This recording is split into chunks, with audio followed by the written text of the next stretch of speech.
അച്ഛാ, അച്ഛന്റെ പൊന്നുപോലെ എങ്ങോട്ടാ അണിഞ്ഞൊരുങ്ങി? കോളേജിൽ എന്തിന്? പഠിച്ച് വലിയ നിലയിലൊക്കെ എത്തണ്ടേ? എത്തുവോ? എത്തും. എപ്പോ? അച്ഛന്റെ കണ്ണടയുന്നതിന് മുമ്പ് എന്തായാലും ഞാൻ എത്തും. അല്ല, നിനക്ക് കണ്ണിന് എന്തെങ്കിലും കുഴപ്പമുണ്ടോ? മെച്യൂരിറ്റി ഫീൽ ചെയ്യും. കണ്ണട കണ്ണട വെച്ചാ മെച്യൂരിറ്റി ഉണ്ടാവും നിന്റെ അടുത്ത് ആരാടാ മോനെ പറഞ്ഞത്? എന്റെ കൂട്ടുകാരന്മാരെല്ലാരും പറഞ്ഞു കണ്ണാടി വെച്ച് കഴിഞ്ഞാൽ നല്ല മെച്യൂരിറ്റി ഫീൽ ആണെന്ന്. ഫീൽ ചെയ്യുന്നുണ്ടോ അച്ഛാ? പിന്നെ നല്ല ഫീൽ ചെയ്യുന്നതാ. എന്നാലേ എന്റെ മുന്നിൽ ഒരു കാര്യം കോളേജിൽ പോയി വായിച്ചിട്ടോ. പോപ്പാ അച്ഛന് കുറച്ച് പണിയുണ്ട് കേട്ടോ. അതല്ല അച്ഛാ. എന്താടാ നിനക്കൊരു പരിങ്ങല്? അനുഗ്രഹം വല്ലതും? ഏയ് വേണ്ട അച്ഛാ. അത് അനുഗ്രഹത്തിന്റെ കാര്യം പറഞ്ഞപ്പോ നിനക്ക് ഒരു വലിവ്. അതല്ല, ലാസ്റ്റ് എക്സാമിന് അച്ഛൻ അനുഗ്രഹിച്ച അയച്ചതിൽ ഒരു വിഷയം പോലും ജസ്റ്റ് പാസ് കിട്ടിയില്ലല്ലോ എന്ന് ആലോചിച്ചപ്പോ അത് സ്മരിച്ചു പോയതാണ് അച്ഛൻ.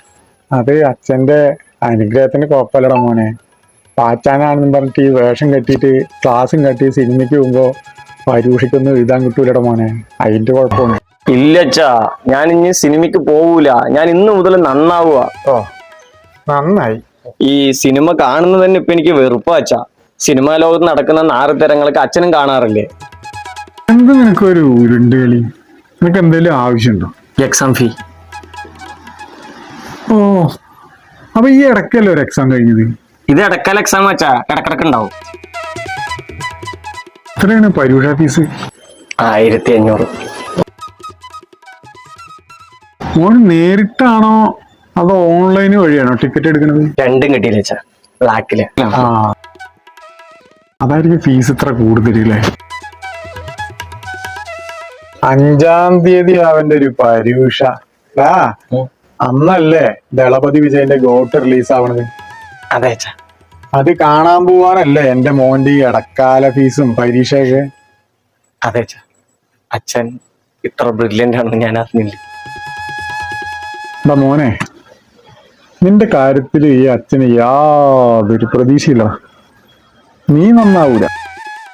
അച്ഛാ ശപിക്കല്ലേ അച്ഛാ. ഇനി എത്ര കാലം എന്ന് വെച്ചാടാ അച്ഛന്റെ ചെലവില് ബാഗും തൂക്കി നടക്കും. ഈ ഒരു കൊല്ലം അതുകൂടി കഴിഞ്ഞ നിന്റെ ഈ കുടുംബത്തിലത്തെ റേഷനോട് കട്ടി.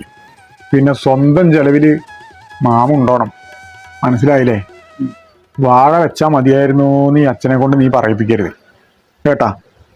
ആ എന്നാ എൻ്റെ മാ പോയി പാച്ചിട്ട് വാ. പോക്കോ.